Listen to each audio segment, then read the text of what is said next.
Olá pessoal, seguindo aqui pessoal as aulas de Direito Administrativo, hoje eu vou falar para vocês começar a falar na verdade, sobre a organização da administração pública brasileira, tá? A organização no geral.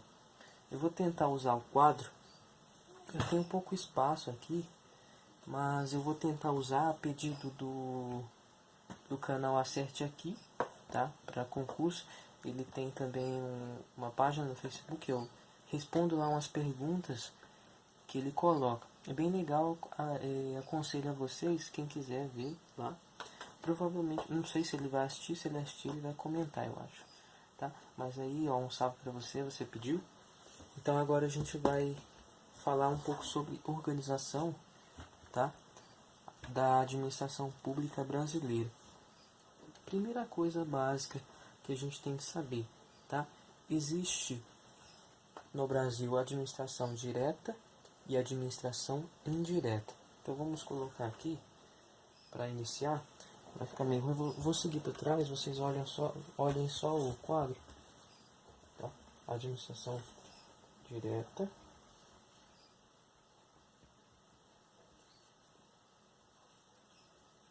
Direta. E administração indireta.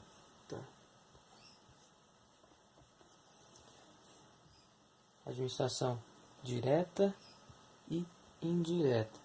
Tá? Isso aqui é um E, que tá meio difícil de escrever. Administração direta e indireta. Primeira coisa, saber a composição, quem compõe cada lado, tá? E saber também as nomenclaturas, como chamar cada um, tá? Na administração direta, quem nós encontramos na administração direta? Os entes políticos. Por que políticos? Porque eles têm autonomia de legislar, né? Entes políticos. União, vou colocar só um Uzinho. Estados, todos os estados. DF, o Distrito Federal. E os municípios, tá? Então a administração direta, ela é composta de União, Estado, todos os estados, né? Cada um, Distrito Federal e municípios. Essa é a administração direta. Por que direta? De fato é ela em si que tem na Constituição ali nos incisos, nos artigos 21, 22, 23, 24, tem 30 também para frente, competências, né? De fato são atribuídas a eles. Então essa é a administração direta, tá? E elas têm a sua autonomia para legislar, essas entidades políticas. Então qual que é a nomenclatura para essas entidades da administração direta? Entidades políticas. Tá legal? Enquanto elas estão desempenhando sua atividade elas mesmas, estamos falando de uma administração centralizada. Tá? Uma administração central, está aqui dentro das atividades. Tá? Se você não sabe, no artigo 21, como eu já falei, 22, 23, 24 e outros da Constituição, vão falar as principais competências, tanto privativas, exclusivas, né, competências de legislar, tanto de fazer dessas entidades. Tá legal? Então o que é importante saber quais são as entidades da administração direta: União, Estados, Distrito Federal e município. Enquanto estão atuando nessas atividades de maneira direta, estamos falando de uma administração centralizada. Caso ela crie algum órgão, porque cada uma pode criar órgão. Então a União pode ter seus órgãos, os estados podem ter seus órgãos, o Distrito Federal pode ter seus órgãos e o município pode ter também os seus órgãos. Caso uma entidade política crie um órgão, então criou um órgão qualquer. Essa criação, essa situação se chama, damos um nome para a situação de desconcentração. estava centralizado, estamos desconcentrando.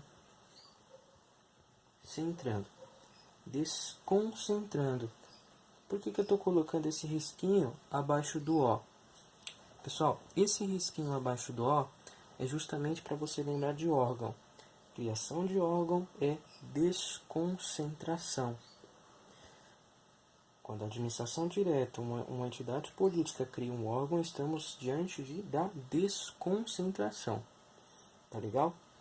O que é importante aprofundar? Órgão não tem personalidade jurídica própria. Órgão não tem personalidade jurídica própria. Inclusive eu quero voltar aqui rapidamente só para vocês entenderem. Essas entidades têm a sua personalidade jurídica própria. Aprofundando, elas têm uma personalidade jurídica própria de direito público interna. Tá? Quem tem a personalidade jurídica própria de direito público externa é a própria República Federativa do Brasil. As entidades políticas têm personalidade jurídica própria de direito interno. Tá? Pode confundir e falar que é a União, porque geralmente, por exemplo, é o presidente da República que está aqui, né, que tem essa relação com estados estrangeiros e tudo. Mas não, também tem personalidade jurídica de direito público interno. Importante também, não há hierarquia entre entidades políticas. Então, a União não é maior que o Estado, não é maior que o DF, não é maior que o município. Cada uma tem a sua autonomia, tá? Obviamente existe um controle, mas cada uma tem a sua autonomia. Ninguém manda em ninguém. É importante observar isso, porque muitas vezes na prova vai falar que a União ela tem soberania contra as outras entidades. E estará o que? Estará errado. A União não tem soberania contra as outras entidades. Tá? O que existe é autonomia. Quem tem soberania é a República Federativa do Brasil. Tá? União não tem soberania, a gente já viu que não há hierarquia aqui, tá? Entre as entidades políticas, porém há hierarquia aqui na desconcentração. Quando cria um órgão, esse órgão está hierarquicamente subordinado a essa entidade que criou. Tá? E esse órgão não tem personalidade jurídica própria como aqui. Tá? Esse órgão não tem personalidade jurídica própria. Então, por exemplo, se esse órgão causar algum dano a você, a gente sabe que os danos que a administração pública no geral causam a alguém tem que ser respondidos de maneira objetiva quando for uma ação. Tá? Tirando as exceções, tem que ser respondido de maneira objetiva. Não precisa alguém provar que você agiu que o agente público agiu com dolo ou culpa, ou seja, dolo, intenção, culpa, negligência, tá? Para te causar esse dano. Se ele te causou esse dano, a administração vai te indenizar de maneira objetiva. O que é maneira objetiva? Sem precisar do dolo ou culpa, então você só precisa provar que teve um nexo, tá, entre a causa, entre o dano e entre a atuação do agente. Então, se tiver um nexo, teve a atuação do agente de fato, e isso tem relação com o dano, indenização por isso aqui. Tá? E por que eu estou falando isso? Como o órgão não tem personalidade jurídica, isso implica também no órgão não ter que te indenizar. Quem vai indenizar é a União. Quem vai indenizar é o Estado, é o DF, é o município. Porque o órgão não tem personalidade jurídica própria. O órgão não pode ser impetrado contra ele no juízo. Se tiver algum dano contra você, você vai impetrar contra a entidade. Por quê?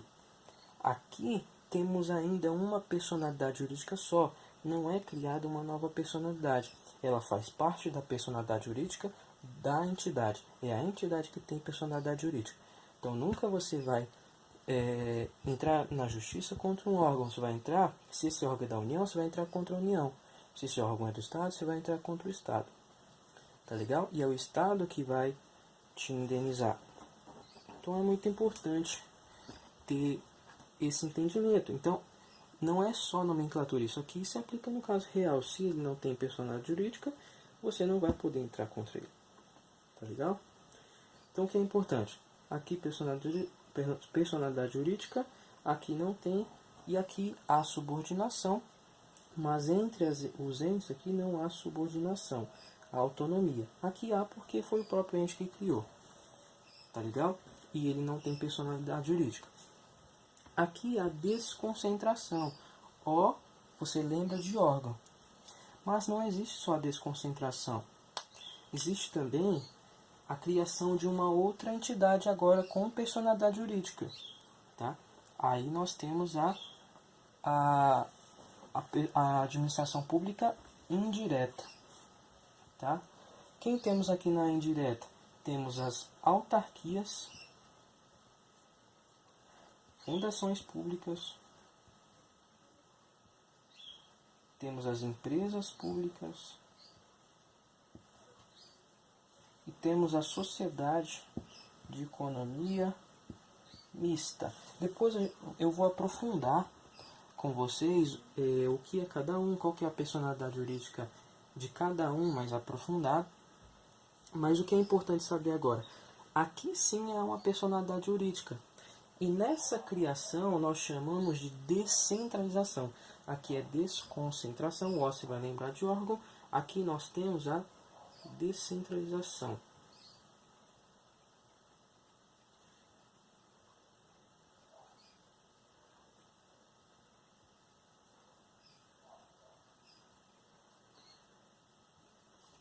Bem difícil de escrever, mas ó, descentralização. Você vai lembrar desse E de entidade. Então a desconcentração, órgão, você lembra do órgão, criação de órgão. Descentralização, criação da entidade. Tá? Lembra de entidade. E essa entidade tem personalidade jurídica própria. Tá? Então ela responde pelos seus atos e tudo. E aqui, as entidades administrativas têm uma nomenclatura diferente daqui. Aqui são entidades políticas, aqui são entidades administrativas. Por quê? Políticas que podem legislar, aqui administrativa não podem legislar. A administrativa porque justamente são criadas para uma função ali, para algumas atividades. Então elas têm um quesito meramente administrativo. Tá?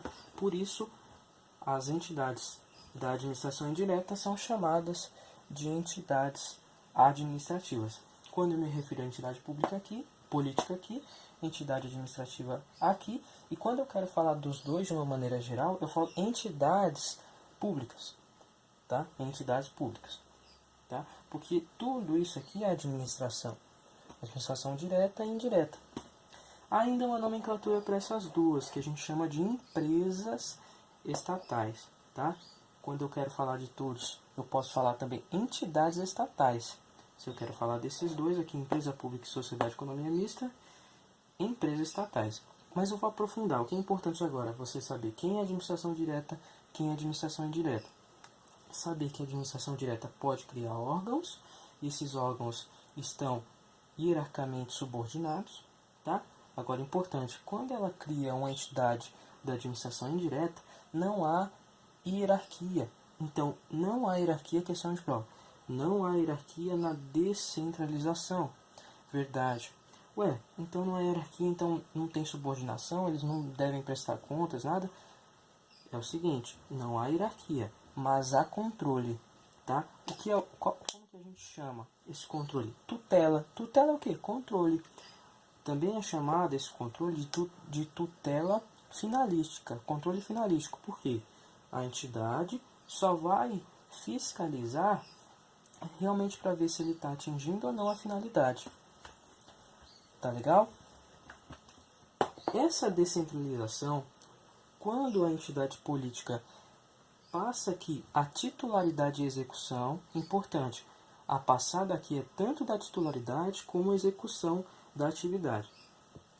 Quando a administração política, a entidade política, cria uma entidade da administração indireta, que tem sua personalidade jurídica própria, tá? Quando ela cria, a gente já viu que não há hierarquia ela passa a titularidade e passa a execução, tá legal?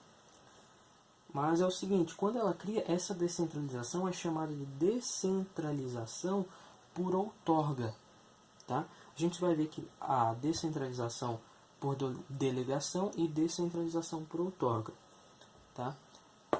Não vou escrever mais, porque senão vai ficar difícil para vocês acompanharem. Acho que está até ficando tremido aí, porque fica meio complicado aqui para mim segurar o quadro e falar.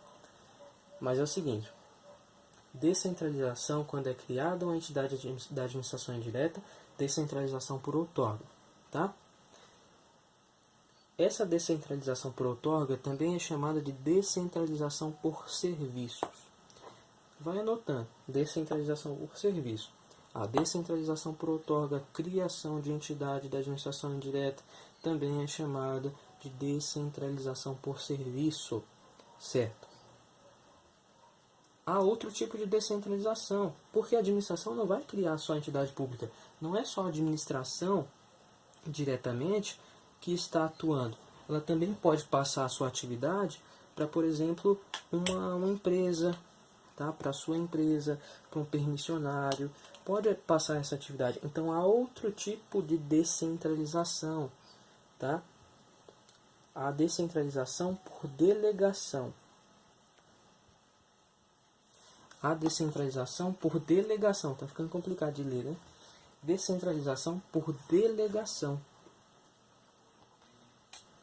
A descentralização por delegação é quando a administração passa apenas a execução para um particular, com fins ou não lucrativos, tá? Que vão atuar ali ao lado, né? Dando apoio ao Estado, como por exemplo o permissionário, tá?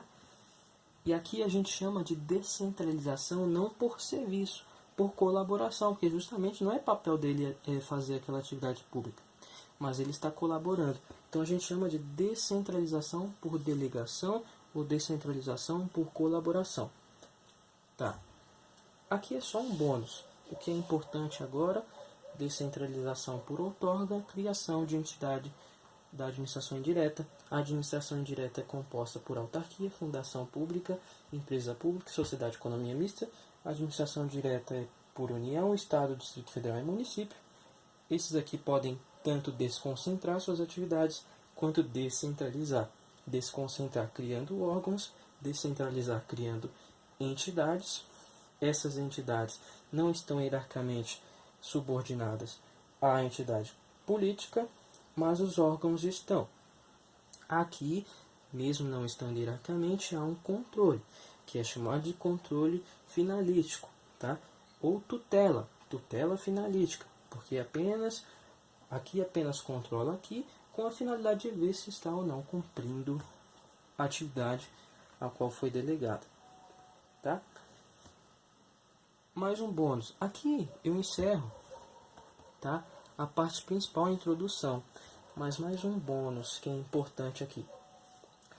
Também é falado que compõe a administração indireta, além da autarquia, fundação pública, empresa pública e sociedade de economia mista, também é falado que compõe aqui a administração indireta os consórcios públicos, né? Consórcio público depois a gente vai ver, que é quando, por exemplo, a União mais o Estado se juntam para um determinado fim, aí formam um consórcio público, que é como se fosse um contrato. É um contrato, na verdade tem dois contratos, a gente vai ver mais à frente, tá? Formam um consórcio, esse consórcio ele vai ter personalidade jurídica, tá? Mas vai formar administração indireta.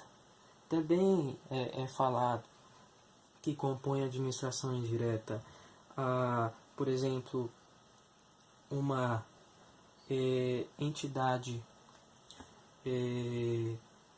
que também é considerado uma autarquia, que são territórios, né? Territórios políticos. Já viu território? Hoje não existe território, já existe o território.